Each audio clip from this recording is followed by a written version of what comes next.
The sun rises over the baked clay of southern Iraq. Here, between the Tigris and Euphrates, the first cities rise from the marshes. We look to the thousands of cuneiform tablets recovered from the dust, hoping for a map of how humanity first crosses the threshold into civilization. Yet, the deeper we read, the more elusive the origin becomes. The Sumerians do not speak of a slow climb from the primitive. Instead, they present the world as already finished. Kingship descends from heaven as a complete package. Law, agriculture, and writing appear as gifts from the gods, fully formed. There is no middle ground between the wild and the walled city. The dawn of the human story remains a silhouette against the desert horizon, hidden behind a mythology that assumes the end is already there at the beginning. The landscape of southern Iraq is a study in monochromatic endurance.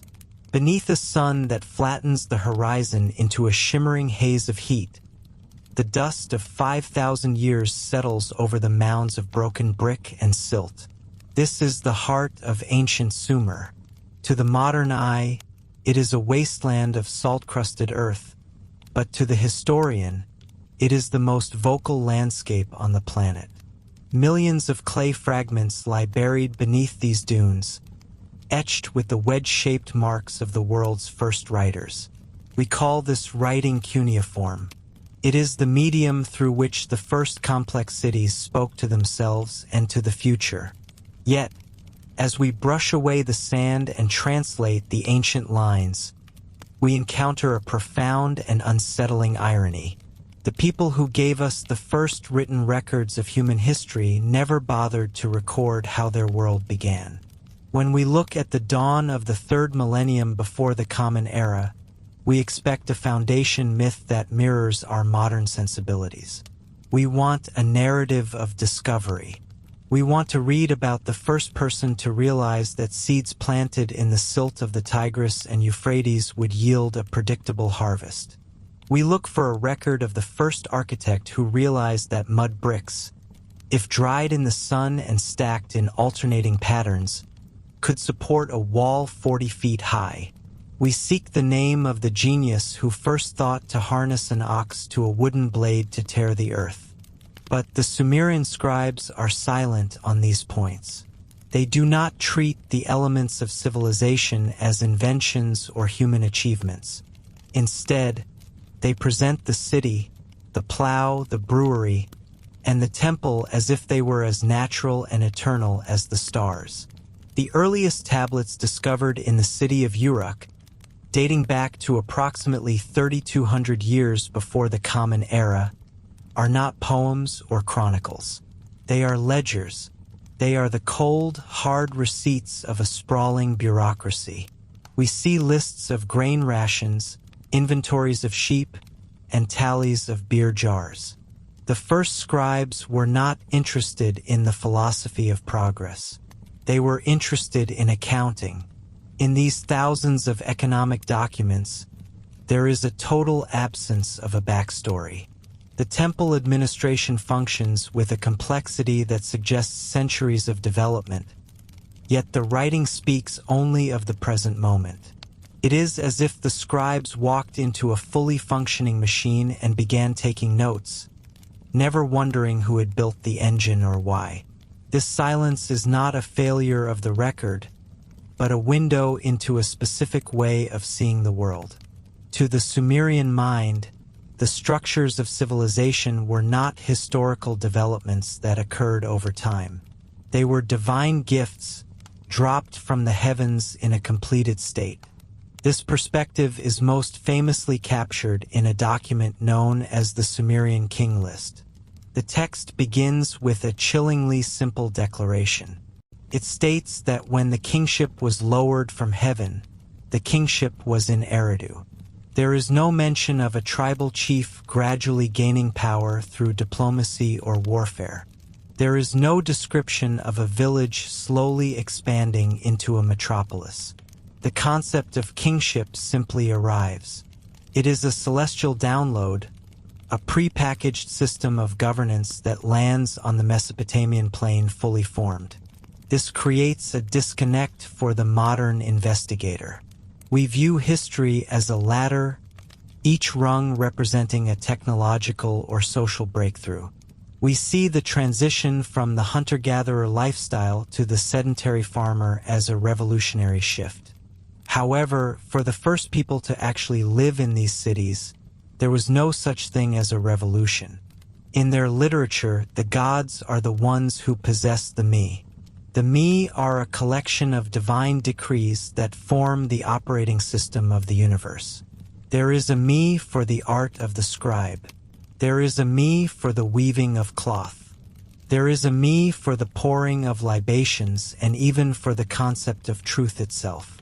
These essential components of life were seen as physical objects or legal titles held by the gods and occasionally gifted or stolen for the benefit of humanity. Because civilization was a gift from the divine, it required no explanation. To the Sumerian scribe, asking how civilization began would be like a modern person asking why the laws of physics exist. They are simply the conditions of reality. This creates a strange atmosphere in the texts. We find ourselves reading about a world that is incredibly sophisticated but lacks a sense of its own youth. The scribes write with the confidence of an old and established culture. They describe the maintenance of irrigation canals with a technical precision that implies an ancient tradition. They speak of legal codes and social hierarchies as if they had always been there. The silence regarding the beginning of civilization is not a lack of information, but a testament to how deeply the Sumerian people had internalized their own social structures. The physical nature of the writing itself contributes to this sense of a frozen beginning. For hundreds of years before the first true sentences were written, the people of the Near East used small clay tokens to keep track of goods. A cone might represent a measure of grain, while a disc might represent a jar of oil. Eventually, these tokens were pressed into wet clay to create a record. The marks became symbols, and the symbols became the cuneiform script. This transition was a slow, organic process of administrative necessity. By the time the script was flexible enough to record complex ideas and myths, the origins of the cities were already lost in the mists of a pre-literate past. The scribes were writing from inside the fortress of civilization, and they could no longer see the ground upon which it was built. We see this most clearly when the Sumerians do attempt to look back. Their stories of the earliest times do not depict humans struggling to survive or learning to hunt. Instead, they depict a time when the gods themselves labored on the earth. In these myths, the gods are the ones who dig the canals and pile the earth to create the first dikes. When the gods become tired of the toil, they create humanity to take over the work. Thus, the very first humans are born into a world that is already equipped with shovels, baskets, and an irrigation network. Even in their most imaginative fantasies, the Sumerians could not envision a human existence that was not already urban and agricultural. The city was the starting point, not the destination. This produces a narrative vacuum. While the Greeks would later tell stories of Prometheus stealing fire and the Hebrews would write of a garden and a fall, the Sumerian texts tend to start in the middle of the story. They start with the city of Eridu already standing by the sea. They start with the god Enki already managing the fresh waters of the deep. There is no curiosity about what came before the gods or how the human mind first grasped the concept of the abstract symbol. The scribes were the servants of the state and the temple. Their job was to preserve the stability of the cosmic and social order, not to investigate its origins. To question the beginning of civilization would be to suggest that it had a beginning, and if it had a beginning, it could also have an end. The silence is also a matter of geography and material. The Sumerians lived in a land of mud and reeds. There was no stone to carve monumental histories that might last 10,000 years without decay. They wrote on tablets of clay that were dried in the sun. Unless a city was burned, accidentally baking the tablets and preserving them in the rubble, the records were often recycled or dissolved by the rising water table. The stories we have are the survivors of a massive culling of information. But even in the best-preserved libraries, such as the later collections at Nineveh which held copies of much older Sumerian works, the focus remains on the eternal present. The rituals must be performed as they have always been performed. The kings must rule as the first kings ruled. As we move deeper into the records of the first scribes, we must learn to read the gaps. We must understand that their silence is a profound statement of their identity.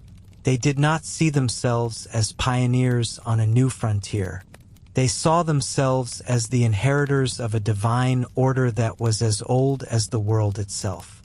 The dawn of the human story remains a silhouette because the people who lived it did not believe they were at the dawn.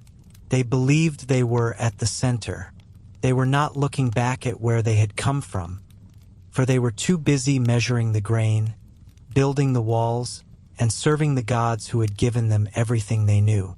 In the absence of an origin story, we find a civilization that was so successful, it forgot it had ever been invented. Through the eyes of the scribe, the city was not a human creation, but a cosmic fact, as silent and as heavy as the clay upon which they wrote.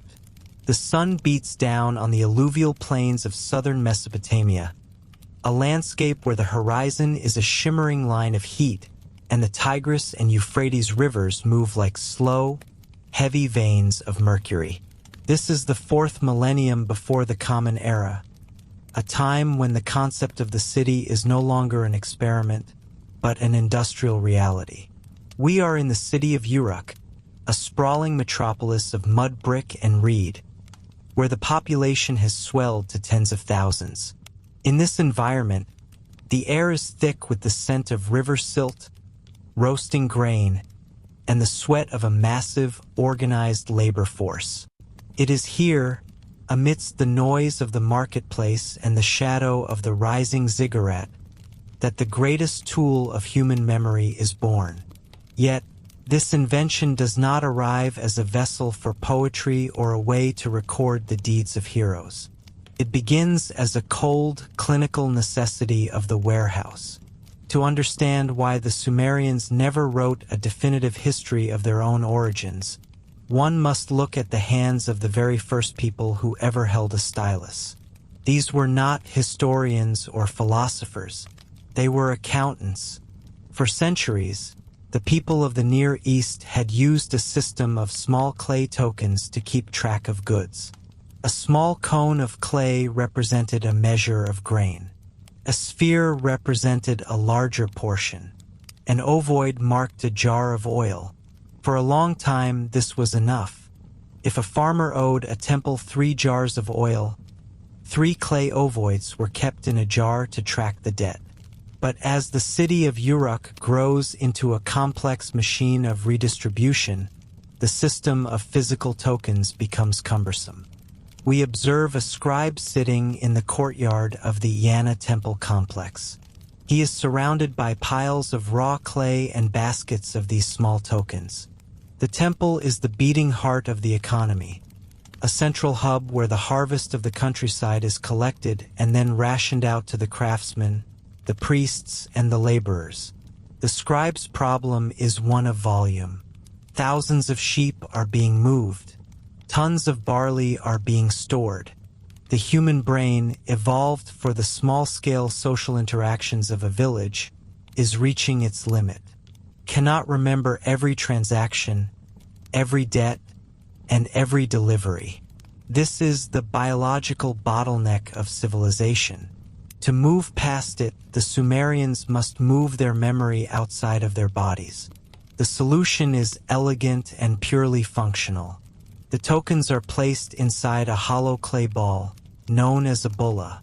To ensure that no one can tamper with the contents, The scribe presses the tokens into the wet outer surface of the ball before sealing them inside. This creates a visual record of what is contained within. It is a moment of profound transformation. The scribe realizes that the physical tokens inside the ball are actually redundant. If the marks on the outside of the clay ball convey the information, the objects inside are no longer needed. The bulla is flattened into a tablet, and the three-dimensional tokens are replaced by two-dimensional signs pressed into the surface. This is the birth of writing, but it is a birth without a voice. These earliest tablets, known as proto-cuneiform, are not used to speak. They are used to count. There are no verbs in this script. There are no adjectives. There is no grammar to describe the beauty of the sunrise or the sorrow of a death. There is only the noun and the numeral. 5 sheep, 10 measures of wheat, 30 jars of beer. The script is a ledger, a tool for the management of property. It is a technology of control, designed by the state to ensure that the resources of the land are tracked with mathematical precision. Because the script begins as a tool for accounting, the mindset of the scribe is fundamentally administrative. In the documentary record of early Uruk, the world is a list. This is why, when we look for the stories of how these cities began, we find a void. The scribes were not interested in the past as a narrative. They were interested in the present as an inventory. To a scribe in 3200 before the Common Era, the city did not have a beginning in the way we think of it. It simply existed as a series of ongoing transactions. The origins of their culture, their religion, and their social structure were already centuries old by the time the first tablet was inscribed. These things were the environment they lived in, as natural and as unquestioned as the flow of the river. We see the scribe working with a reed stylus, its tip cut into a sharp wedge. He presses it into the damp clay with a rhythmic, mechanical motion. The sounds of the city continue around him, the shouting of traders and the bleating of livestock, but his focus is entirely on the grid of the tablet. He is creating what modern scholars call lexical lists. These are long catalogs of words, grouped by category. He lists types of trees. He lists types of fish. He lists the titles of officials within the temple hierarchy. These lists are the first textbooks. They are how young scribes learn the signs. But even here, there is no history. There is no explanation of why the officials have those titles, or how the first temple was built. The list is a static map of the world as it is. The pragmatic nature of this script creates a peculiar silence in the historical record. The Sumerians did not write down their myths or their legends for another 1,000 years after the invention of writing.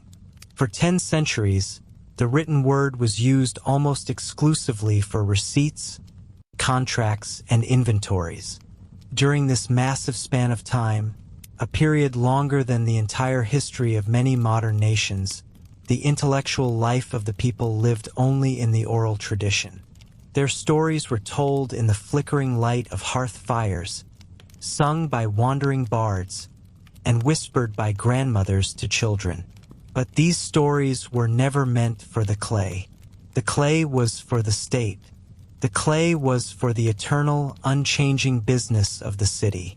This creates a disconnect between the reality of the Sumerian experience and the record they left behind. When we look at the ruins of Uruk today, we see the remnants of a society that was highly creative, deeply religious, and intensely aware of its place in the universe. But the early tablets tell us nothing of this.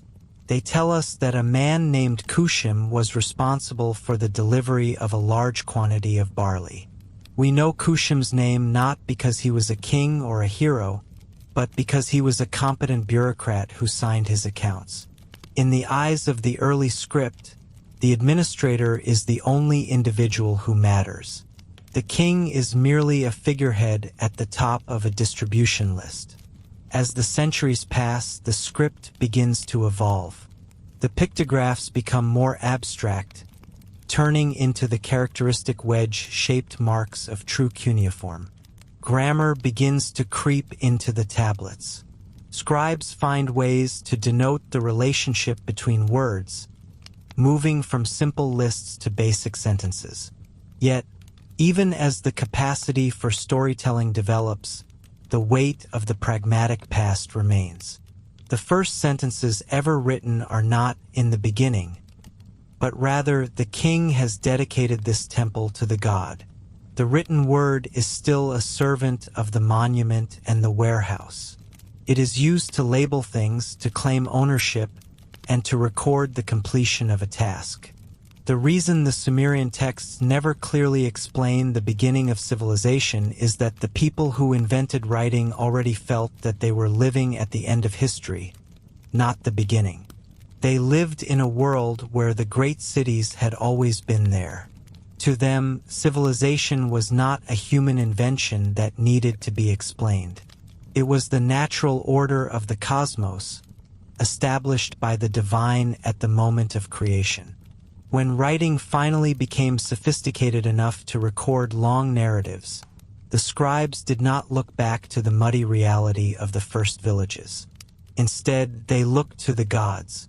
They wrote that kingship had descended from heaven, and that the cities had been founded by the deities themselves. The actual, messy, human process of how a group of hunter-gatherers and early farmers organized themselves into the first city was lost. It was lost because it happened during the era of oral tradition, a time when the only things worth remembering were the stories that could be spoken. By the time writing arrived to capture the world, the origins of that world had already passed into the realm of the sacred and the eternal. The scribe, with his stylus and his clay, was not looking for the truth of the past. He was recording the certainty of the present. The silence of the early records is not a failure of the Sumerian mind. It is a testament to the purpose of their invention. Writing was a tool of the city, and the city was an entity that lived in the eternal now. A warehouse must be balanced today. A laborer must be paid this evening. A contract must be honored this season. The ledger does not care about the origin of the grain, only its quantity and its destination. And so, as we look upon the thousands of tablets recovered from the desert sands, we see a civilization that is meticulously documented in its daily functions, yet remains a mystery in its inception. The foundations of the world were laid in the age of speech, and by the time the first word was pressed into clay, the story had already been forgotten, replaced by the rhythmic ticking of the administrative clock. To understand why the Sumerians never described the invention of their world, one must look toward the concept of the me. In the modern world, we speak of progress, of evolution, and of the slow accumulation of knowledge through trial and error. We see civilization as a mountain climbed by human effort, step by difficult step. But in the humid air of the southern marshes 6,000 years ago, the view is entirely different. For the people who built the first cities, civilization is not a human achievement. It is a kit of parts. It is a collection of divine decrees, a set of cosmic blueprints that were crafted by the gods before the first brick was ever laid in the mud. These are the me. The word itself is short, a single syllable that vibrates with the weight of the universe. It is difficult to translate into any modern language because it represents something we no longer believe in. The me are the fundamental attributes of culture and reality. They are at once abstract concepts and physical objects. They are the essence of kingship, the power of the priesthood, the craft of the metalworker, and the art of the weaver. They are the truth, and they are also the lie. They are the act of sexual union, and they are the act of war. They are the music of the lyre and the destruction of cities. In the Sumerian mind, none of these things were invented by people. They were simply possessed by the gods and, eventually, gifted to humanity. Because civilization is viewed as a divine inheritance, the Sumerian scribes feel no need to explain how writing was developed or how irrigation was conceived. To them, these things have always existed in the realm of the divine. They are as ancient as the sun and as permanent as the mountains. History, therefore, is not the story of how man became civilized. History is the story of how these divine powers moved from one city to another. It is a story of transfer, not of creation. The most famous account of this transfer takes place in the ancient city of Eridu, a place the Sumerians believed was the first city ever to rise from the primordial waters. Here, in a temple known as the House of the Abzu, lived Enki, the god of wisdom and the master of the sweet subterranean waters. Enki is the great organizer of the world. He is the keeper of the me. He holds the secrets of how a society should function, tucked away in his watery palace. But the story shifts its focus to Uruk, the rising metropolis of the fourth millennium. The goddess of Uruk is Inanna, a figure of terrifying ambition and youthful vitality. In the Sumerian imagination, the transition from a world of scattered villages to a world of powerful cities is captured in a single, cinematic encounter between these two deities. Inanna travels from her home in Uruk to visit the aging Enki in Eridu. She arrives at the quay of the Abzu in her boat of heaven, and the aging god, charmed by her beauty and her presence, prepares a great feast.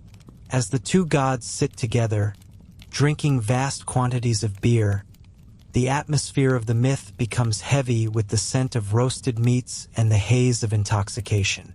In his drunken generosity, Enki begins to give away his treasures. One by one, he hands the me to Inanna. He gives her the high priesthood.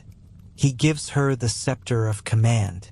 He gives her the art of the hero and the art of the blacksmith. He hands over the knowledge of the scribe and the wisdom of the judge. He even gives her the me of the troubled heart and the me of the kindling of fire. This scene is the closest the Sumerians ever come to an origin story for their way of life. It is a scene of cosmic theft and divine transaction. Inanna piles these abstract powers into her boat as if they were physical cargo.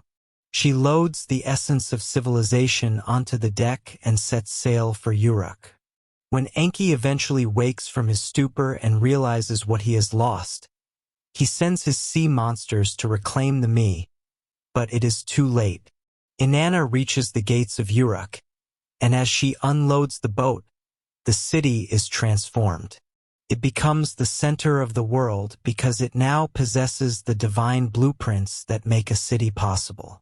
For the documentary observer, this narrative reveals a profound psychological truth about the people of Mesopotamia. They did not see themselves as the masters of their own destiny. They saw themselves as the stewards of a system that was far older and more powerful than they could ever be. If a city flourished, it was because the me were present within its walls. If a city fell to ruin, it was because the me had been withdrawn or stolen by a rival god. There is no room in this worldview for the brilliant inventor or the visionary leader who changes the course of history through sheer will. There is only the divine decree and the human responsibility to maintain it. This belief system creates a sense of profound stability, but it also creates a sense of inevitability. Because the components of civilization are divine, they are also static. In the eyes of a Sumerian scribe, the way a king sits on his throne in the year 2000 before the Common Era is the exact same way a king sat on his throne at the beginning of time. The tools used to harvest grain or the rituals used to appease the storm god are not subject to improvement. They are perfect because they are heavenly. To change them would not be progress. It would be a violation of the cosmic order. This is why the archaeological record and the written record seem to exist in two different worlds. We look at the ruins and see a clear progression. We see the pottery changing from simple, handmade bowls to mass-produced, wheel-thrown vessels. We see the architecture growing from humble reed huts to towering mud-brick ziggurats. We see the evolution of the script from crude pictures to sophisticated phonetic symbols. But when we turn to the texts, the Sumerians tell us that these things simply arrived. They were brought from the Abzu. They were gifts from the gods. This divine inheritance also explains the Sumerian obsession with lists. Throughout their history, they produced endless catalogues of the me, as if by writing them down, they could ensure the continued functioning of the universe. These lists are often strange to modern ears. They place the art of the woodworker alongside the concept of the descent into the underworld. They group the office of the king with the practice of prostitution. To the Sumerian, there is no distinction between the moral and the technical. Everything that exists in the human world is a manifestation of a divine power. To live in a city is to live within a giant machine constructed of these powers. As we look at the ruins of Uruk today, it is easy to see the physical labor that went into its construction. We see the millions of bricks, the sweat of the laborers, and the ingenuity of the engineers who diverted the river to feed the fields. But if we could step back into the mind of an ancient inhabitant of that city, we would see something else. We would see a city that was vibrating with the presence of the me. We would see a population that believed they were walking in the footsteps of the gods, using tools that were fashioned in the heavens, and following laws that were established before the moon was placed in the sky. The silence of the texts regarding the origins of civilization is not an oversight. It is a theological statement. To ask how civilization began is, for a Sumerian, a nonsensical question. It is like asking when the water began to be wet or when the fire began to be hot. These are qualities that define the world itself. The city, the law, and the word were part of the original design. Humanity did not create the world. They were simply invited to live within it, provided they followed the instructions left behind by the keepers of the me. As the sun sets over the desert, casting long shadows across the mounds of ancient clay, we are left with a vision of a culture that felt itself to be part of an eternal present. They lived in the shadow of a divine past that never truly ended. Their history was not a forward march toward a better future, but a constant effort to hold onto the sacred inheritance they had been given. The ticking of the administrative clock, the pressing of the reed into the clay, and the calculation of the grain harvest were not just mundane tasks. They were the fulfillment of a divine contract, a way of keeping the me alive in a world that was always teetering on the edge of chaos. In the next stage of our journey, we will see what happens when this sense of divine permanence meets the harsh reality of a changing environment. We will explore how the Sumerians grappled with the one thing the me could not protect them from: the slow, relentless silting of their rivers and the eventual silence of their gods. But for now, we remain in the age of the gift, where every brick and every word is a piece of a heavenly puzzle, and where the story of man is merely a footnote to the story of the divine. In the quiet halls of the Ashmolean Museum in Oxford, there sits a small, four-sided prism of baked clay. It is covered in the dense, rhythmic wedges of cuneiform script. To the casual observer, it looks like a simple accounting record or perhaps a commemorative stone. But this object, known as the Weld-Blundell prism, is one of the most provocative documents in the history of human consciousness. It contains the Sumerian king list. It is a record that does not start with the slow, agonizing climb of primitive tribes into organized society. It does not speak of the invention of the wheel or the gradual taming of the rivers. Instead, it begins with a definitive world-shattering event. When the kingship was lowered from heaven, the kingship was in Eridu. This single sentence is the cornerstone of the Sumerian understanding of themselves. For the scribes who pressed these signs into wet clay, civilization was not a human achievement. It was a package. It was a divine technology, an external force that arrived fully formed. In the Sumerian mind, there is no prehistory of man as an animal. There is only the time before the gift and the time after. This segment of the list, which chronicles the kings who reigned before a great flood swept over the earth, challenges every modern notion of historical progression. These are not human reigns as we understand them. Alulim, the first king of Eridu, is recorded as ruling for 28,800 years. His successor, Alalnger, rules for 36,000 years. The scale of these numbers creates a profound distance between the modern reader and the ancient author. We are tempted to dismiss these figures as mere mythology or perhaps a poetic way of describing long eras. But for the Sumerian, these numbers were part of a precise bureaucratic tradition.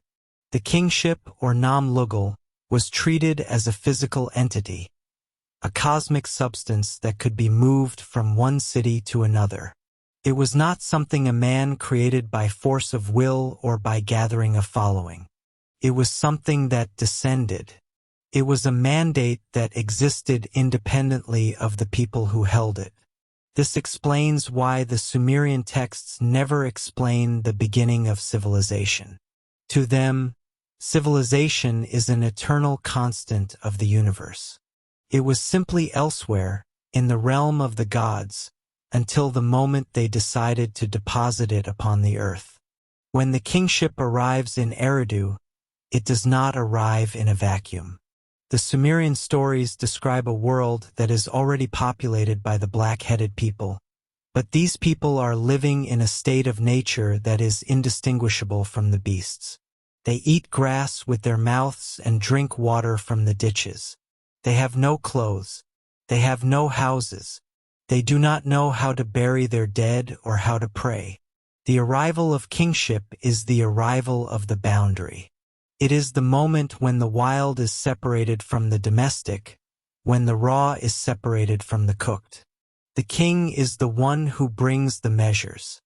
He brings the weights for the market, the plans for the temples, and the laws for the city. This sudden arrival creates a strange paradox in the archaeological record. When we dig into the mounds of southern Iraq, we see the slow accumulation of layers. We see the transition from small reed huts to larger brick structures. We see the pottery styles change over centuries. We see the evidence of a people learning, through trial and error, how to master the silt and the floodwaters. But the Sumerian literature ignores this entirely. They do not value the process of learning. They value the perfection of the divine gift. In their view, the first city, Eridu, was not built by human ingenuity. It was the earthly reflection of a heavenly original. The king was merely the technician who followed the blueprints provided by the gods. This concept of the divine download is further reinforced by the legend of the seven sages, known as the Apkallu. These were not men, but supernatural beings who rose from the Persian Gulf in the form of fish humans. They were sent by the god Enki, the lord of the sweet waters, to teach humanity the foundations of culture. They taught the people how to write, how to farm, and how to build cities. They brought the Mi, the holy decrees that govern the universe. These Mi are perhaps the most alien concept in Sumerian thought. They are described as physical objects that could be picked up, carried, and even stolen.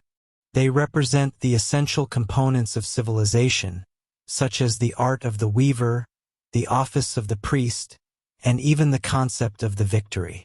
Because civilization is viewed as a collection of these divine tools, the Sumerian scribe sees no reason to explain how society began. If you are given a set of tools, you do not need to explain how the hammer and the chisel came into being. You simply use them.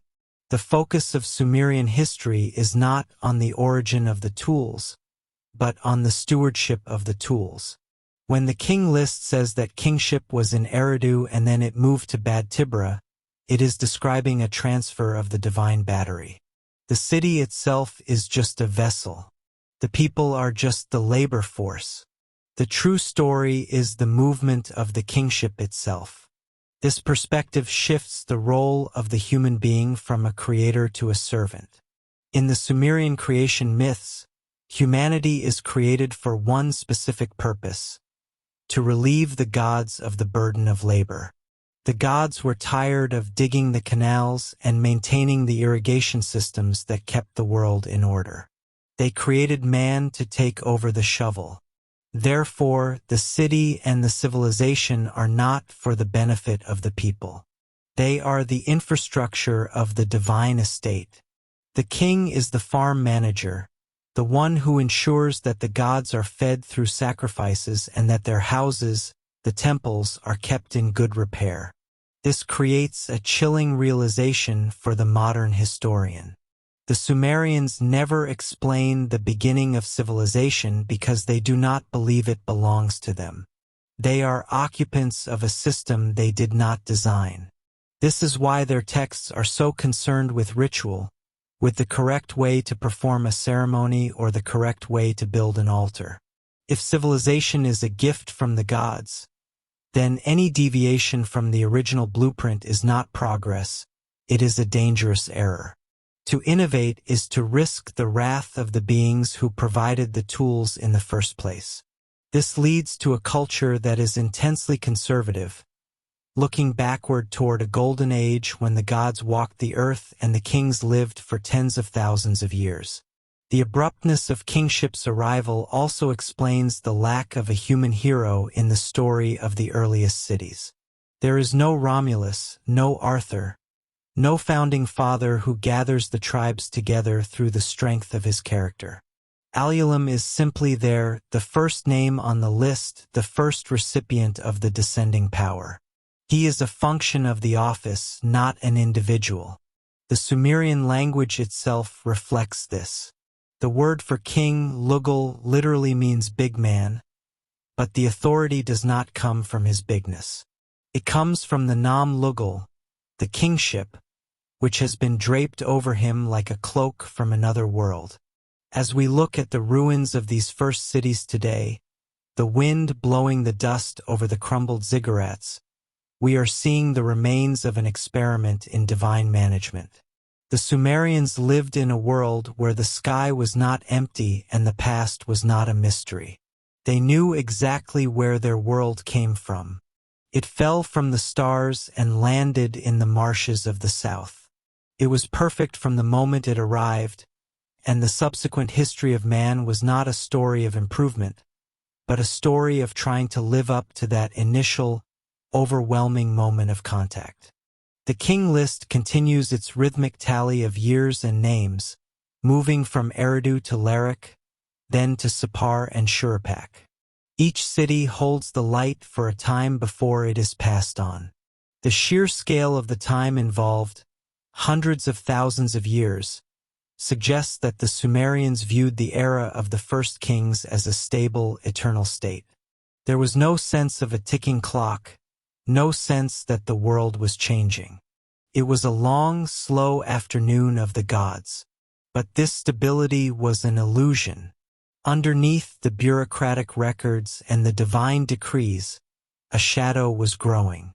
The very gods who had lowered the kingship from heaven were beginning to grow restless with their creation. The noise of the humans, the very workers they had created to ease their burden, was becoming too loud to bear. In the Sumerian worldview, the beginning of civilization is not a point on a timeline that leads to us. It is a closed loop. The gifts were given, the cities were built, and the kings reigned for eons in a world that was static and holy. They did not need to explain how they learned to be civilized because they never believed they had learned it at all. They were the recipients of a celestial inheritance, and their only job was to record the names of those who were chosen to hold the flame. The mystery of the beginning is only a mystery to us, who believe in the slow climb of the spirit. To the Sumerian, the beginning was as clear as the sun rising over the Persian Gulf. A sudden, brilliant descent of power that changed the world forever, leaving man to spend the rest of eternity trying to understand the rules of the game he had been drafted to play. The landscape of southern Mesopotamia is a deceptive one. It is a world of shifting horizons, where the line between the sky and the silt of the earth often disappears in a haze of heat and dust. Beneath this flat, baking expanse lies the debris of thousands of years, layer upon layer of mud brick, broken pottery, and the bones of forgotten animals. For the Sumerians, this physical reality mirrored their own historical consciousness. They lived in a world that felt ancient even to them, a world where the foundations of their great cities were already buried deep beneath the ground they walked upon. When they looked back into their own past, they did not see a clear, straight road leading to a humble beginning. Instead, they saw a wall. That wall was the deluge. In the Sumerian mind, the Great Flood was not merely a natural disaster or a tragic event in a sequence of stories. It was the ultimate chronological boundary. It was the point where the world of the gods and the first semi-divine rulers ended and the world of recognizable men began. This is the primary reason why their texts never offer a detailed, step-by-step explanation of how civilization was built. To the Sumerian scribes, there was no building process to record. There was only the time before the water and the time after the water. The flood acted as a massive eraser, wiping the slate of history clean and leaving only a few scattered memories of what had come before. This creates what historians call the fog of deep time, a period where memory and myth are so tightly coiled that they cannot be separated. Consider the famous Sumerian king list. This document is one of the most remarkable records from the ancient world, yet it is also one of the most frustrating for those seeking historical clarity. It begins with the iconic phrase, "When kingship descended from heaven, the kingship was in Eridu." It then lists rulers who lived for tens of thousands of years. Alulim ruled for 28,800 years. Alaungar ruled for 36,000 years. These numbers are staggering, and they serve a specific purpose. They do not represent literal spans of time, but rather the vast, unfathomable distance between the present day and the origin of things. To the Sumerian writer, the origin of civilization was so far back in the mist that only the language of the eternal could describe it. They were not trying to write a history book in the modern sense. They were trying to chart the weight of their own existence. When these scribes reached the portion of the list that mentions the flood, the tone changes. The text simply states, "Then the flood swept over." After the flood had swept over, and the kingship had descended from heaven a second time, the kingship was in Kish. This second descent marks the beginning of what we might call historical time, where the reigns of kings drop from tens of thousands of years to mere hundreds, and eventually to realistic lifespans. But the damage to the historical record was already done. The Sumerians believed that the true secrets of how to build a city, how to irrigate a field, and how to write were gifts given by the gods or the mysterious 7 sages before the flood. Because these gifts were already perfect when they arrived, there was no need to explain their development.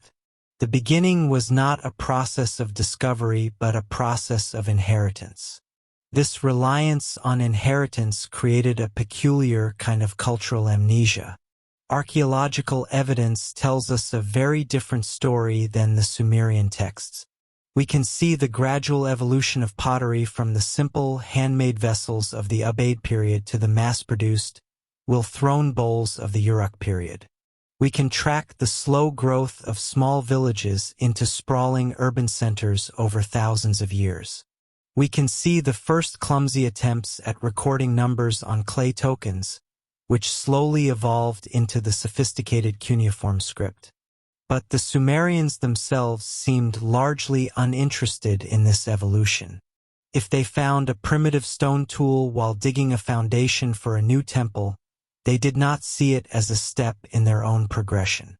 They saw it as something belonging to a different, alien world that existed before the gods decided to give man the tools of civilization. The fog of deep time was further thickened by the oral traditions that preceded the invention of writing.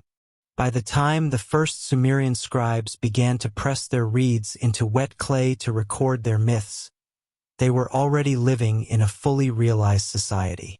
Writing was invented to keep track of grain shipments and temple inventories, not to record the campfire stories of distant ancestors. By the time writing was used for literature, the true origins of the Sumerian people had already been lost to the wind. The stories had been told and retold for generations, each time becoming more polished, more divine, and less tethered to the mundane reality of the past. The messy, difficult struggle of early humans trying to survive in the marshes was replaced by the elegant drama of gods and heroes. This transition from oral memory to written record is a critical moment in the obscuring of history. Oral cultures do not remember things the way literate cultures do. They remember what is relevant to the present. If a piece of information, such as how to chip a flint blade, is no longer needed because the gods have provided bronze, that information is discarded. Over time, the memory of the struggle to innovate is lost, and only the finished product remains. To the Sumerian living in the year 2500 before the Common Era, the city of Eridu had always been there. The canals had always been there. The king had always been there. To suggest otherwise would be to suggest that the gods were not in control. Furthermore, the physical environment of Mesopotamia contributed to this sense of a lost beginning. The Tigris and Euphrates rivers are notorious for their violent and unpredictable flooding.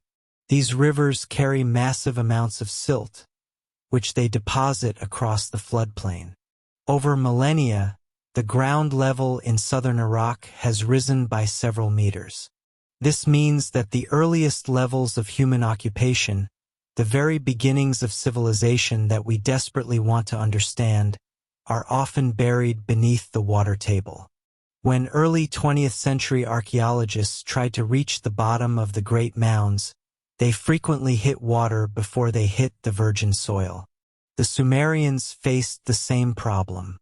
When they renovated their temples, they built directly on top of the old ruins, literally burying their past to create a more glorious present. They were physically separated from their origins by feet of mud and centuries of debris. This physical separation reinforced the psychological idea of the flood. The flood was not just a story, it was a visible reality. They could see the layers of river silt in the earth. They could see how quickly a single season of heavy rain could turn a bustling village into a wasteland. The flood became the perfect explanation for why they didn't know their own story. It was the ultimate justification for the silence of the past. If you do not know who your great-grandfather was, or how your people learned to sow barley, you blame the water. You say that the knowledge was lost when the world was destroyed, and that what you have now is a reconstructed version of a lost golden age. This perspective changed the way the Sumerians viewed time itself. We tend to view time as an arrow, moving forward from a point of origin toward an unknown future. The Sumerians viewed time more like a cycle, but a cycle that was constantly trying to live up to a perfect beginning. because they believed that civilization was a gift from the gods that had been interrupted by the flood. Their entire cultural mission was one of preservation rather than innovation. They weren't trying to build a better future. They were trying to maintain the divine order that had been established in the deep past. This is why their texts focus so heavily on the rituals of the temples and the decrees of the kings. These were the mechanisms that kept the fog of chaos at bay. The tragedy of the Sumerian record is that they were so successful at creating this narrative that they effectively deleted their own history. By attributing everything to the gods and the pre-flood era, they left no room for the human story. We are left with a series of magnificent snapshots. A king standing before a god, a priestess entering a temple, a hero wrestling a bull. But the film that connects these snapshots, the long, slow movie of human development, was burned in the fires of their own mythology. As we move deeper into the ruins of their cities, we realize that the Sumerians were not trying to hide the truth from us. They were simply telling the story that made sense to them. In a world of constant threat, where the rivers could rise and destroy everything in a single night, the idea of a slow, human-led progression was likely terrifying. It meant that they were responsible for their own survival.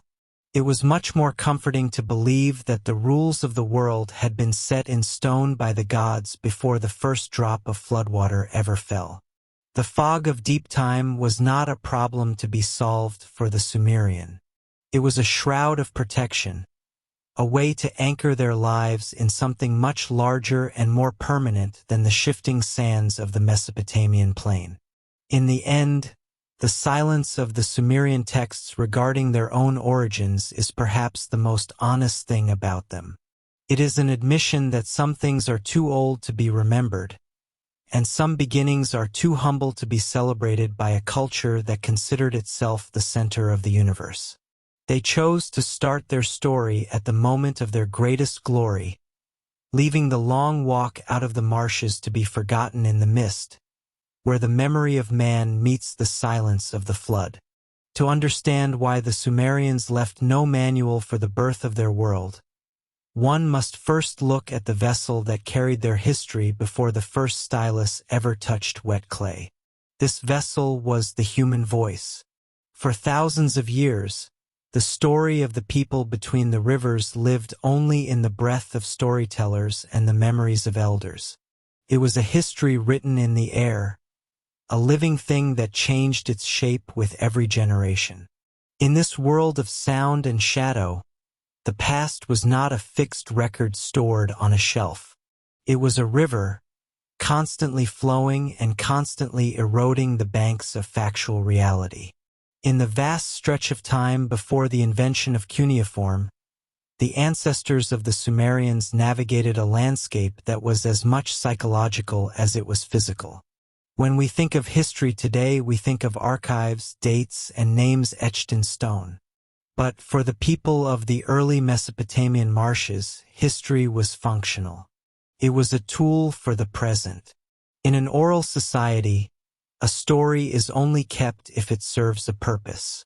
It must explain a current law, justify a kingly line, or provide a moral compass for the community.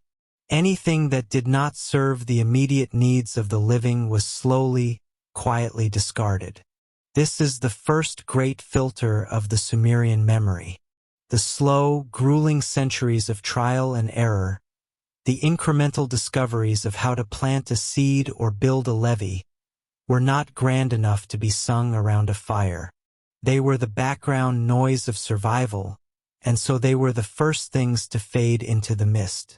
The oral tradition operates on a principle of homeostatic equilibrium.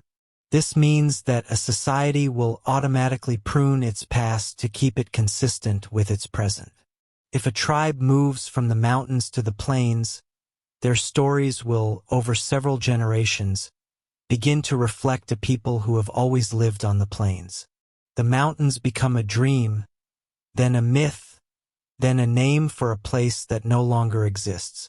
By the time the Sumerians began to press reeds into clay to record their myths, they had already spent millennia refining their identity through this process of selective forgetting. They did not see themselves as a people who had slowly evolved from primitive hunters into sophisticated city dwellers.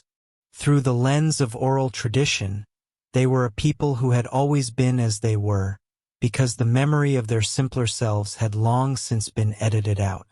This creates a paradox that haunts the modern historian. The very moment that writing is invented to preserve knowledge is the moment we realize how much has already been lost.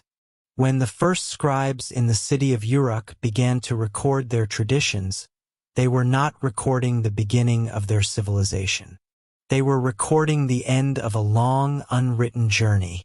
They were looking back through a telescope that was already clouded by thousands of years of poetic license. To the scribe, the past was a collection of archetypes.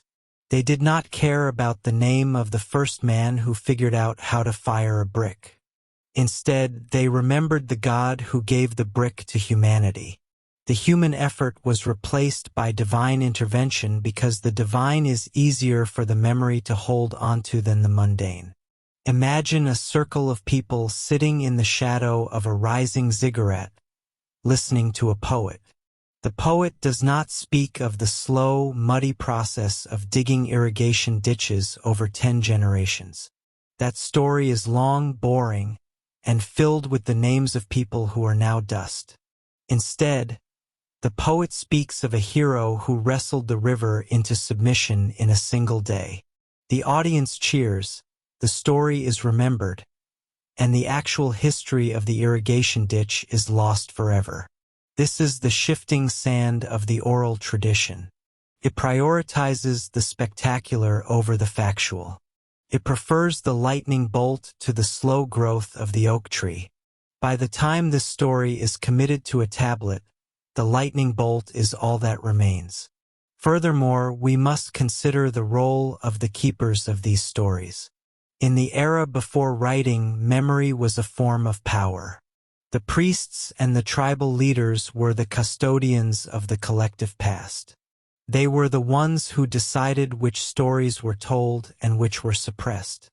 History was not an objective search for truth, but a way to maintain the social order. If a particular family wanted to claim they had been chosen by the gods to rule, they would ensure the oral traditions reflected that divine choice. Over time, the repetition of these stories would overwrite any memory of a more democratic or chaotic beginning. The past was a clay that could be molded to fit the needs of the king. By the time the Sumerians reached the height of their literate culture, the clay had hardened. The version of the past they recorded was the version that best served the power structures of their time. This leads to a phenomenon known as structural amnesia. It is a process where the parts of the past that are no longer socially relevant are simply forgotten. For the Sumerians, the long walk out of the marshes, the primitive struggles with stone tools, and the slow formation of the first villages were no longer relevant to a society that lived in magnificent cities of stone and gold. They were proud, sophisticated, and deeply religious. To them, the idea that they had once been anything less than the chosen people of the gods was not just unlikely, it was offensive. They looked at their towering temples and their complex laws and concluded that such things must have been granted to them in their completed form. The oral tradition, in its wisdom, provided the myths to support this belief. When we read the Sumerian king list or the Epic of Gilgamesh, we are looking at the final product of this long process of distillation. We see the kings who ruled for tens of thousands of years and the gods who walked among men. We do not see the grain of sand that started the dune. The oral tradition had spent centuries turning the sand into a mountain. The scribes were merely the ones who gave that mountain a name. They were not interested in the archaeology of their own culture. They lived in a perpetual present, where the past was a mirror meant to reflect their own greatness. The transition from the oral to the written word also introduced a new kind of silence. While writing allows a story to stay the same for thousands of years, it also kills the fluidity that allowed the story to breathe. Once a myth is written down, it becomes canon. It stops evolving. But the version that was written down was already a fragment of a much larger, much older tapestry.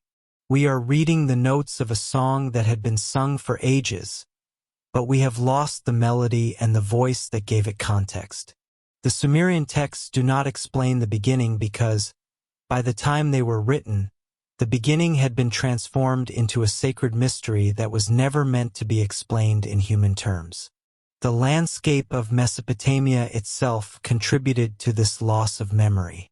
This was a world of shifting riverbeds and catastrophic floods. A city could be a thriving metropolis one century and a buried mound of silt the next. In such an unstable environment, the oral tradition was the only thing that could survive. You could lose your home, your temple, and your fields to the water, but you could carry your stories in your head. However, the price of this portability was precision. The stories had to be simplified to be remembered. The complexity of social evolution was stripped away, leaving only the bare bones of legend. The flood that destroyed a village became the great flood that cleansed the world. The man who saved his family became the hero who saved humanity. The specific became the universal. As we look at the oldest tablets, we must realize they are not the first chapter of the book. They are more like the final pages of a very long novel where the first half has been torn out. The Sumerians themselves did not have the first half.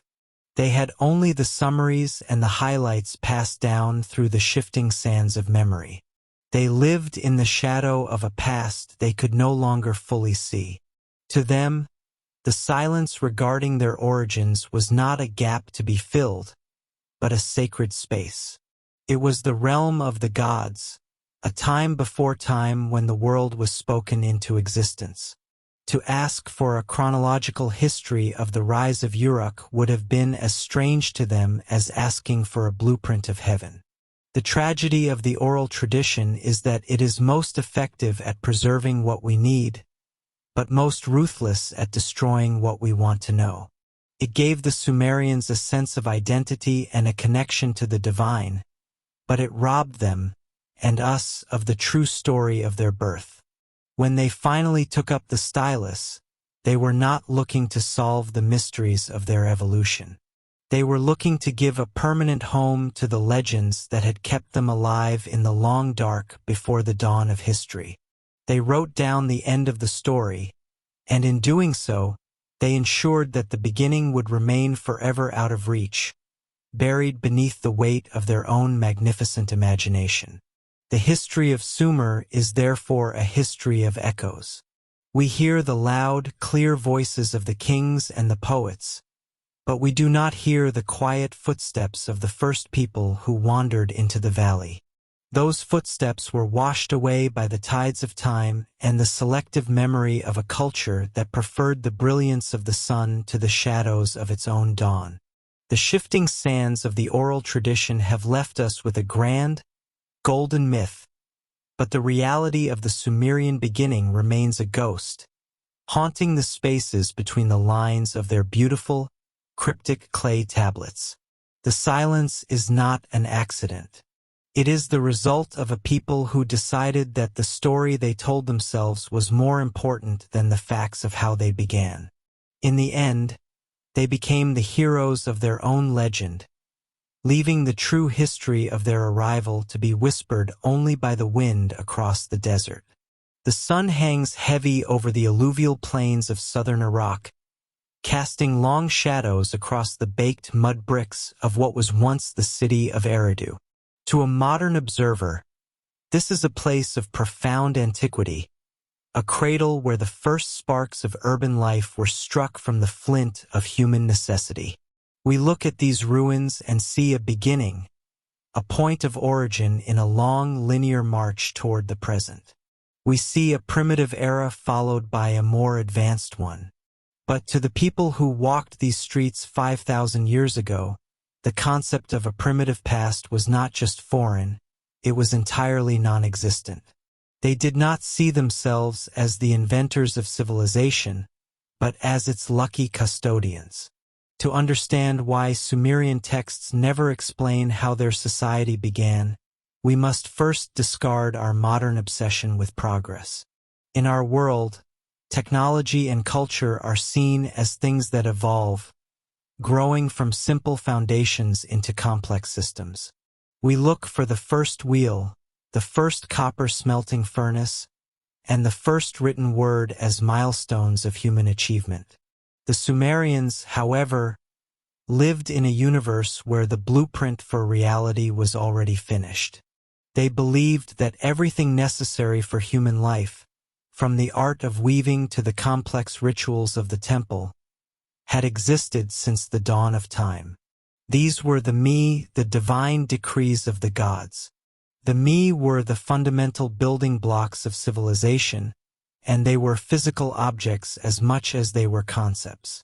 They were kept in the deep waters of the Abzu, the subterranean home of Enki, the god of wisdom. In the Sumerian mind, these decrees were not invented by men.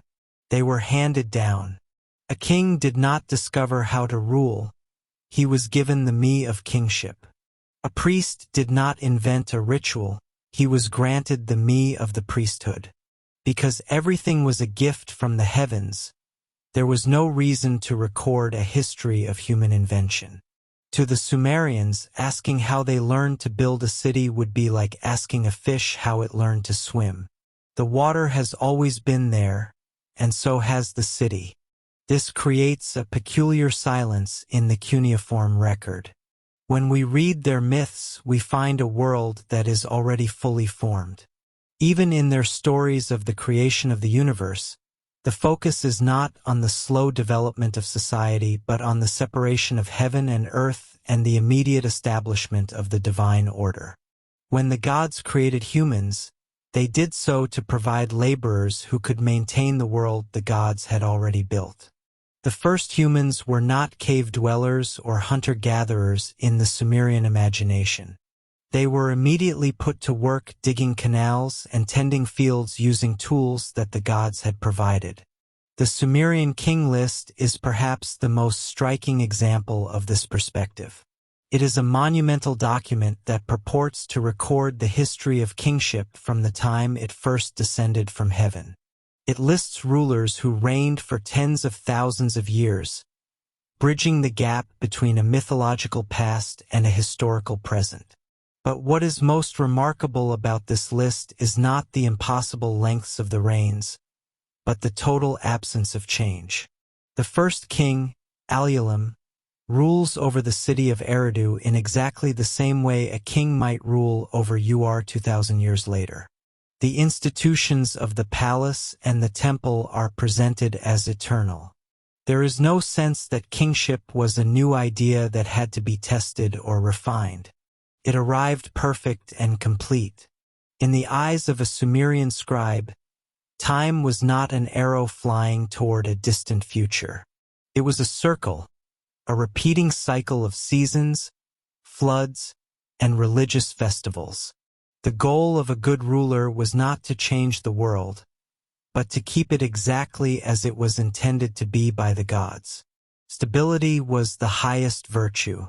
Innovation was often viewed with suspicion, as any deviation from the ancient ways was a potential step toward chaos. This is why their records focus so heavily on the restoration of temples. A king would boast that he had rebuilt a sanctuary exactly as it had been in the days of old. By erasing the marks of decay and time, he was performing his most important duty, which was to return the world to its original, perfect state. This devotion to the eternal present meant that the Sumerians had a form of cultural amnesia regarding their own origins. They did not need to remember a time before the city because, in their worldview, there was no time before the city that mattered. Anything that existed before the arrival of the me was simply a state of watery chaos, a void without form or purpose. Therefore, their historical texts are not really history in the way we understand it. They are litanies of continuity. They are declarations that the current social order is the only order that has ever been or could ever be.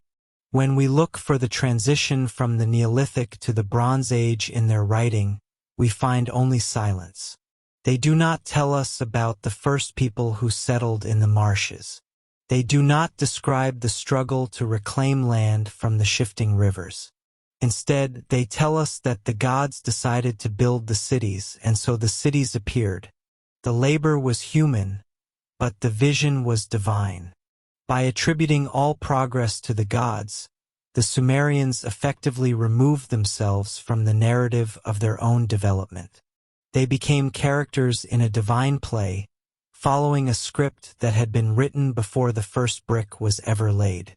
This perspective was reinforced by the physical landscape of Mesopotamia itself. The region is a flat expanse where the horizon seems to stretch into infinity. The rivers shift their courses, burying old settlements and creating new ones, but the way of life remains remarkably consistent. The reeds that grew in the marshes 5,000 years ago are the same reeds used to build houses today.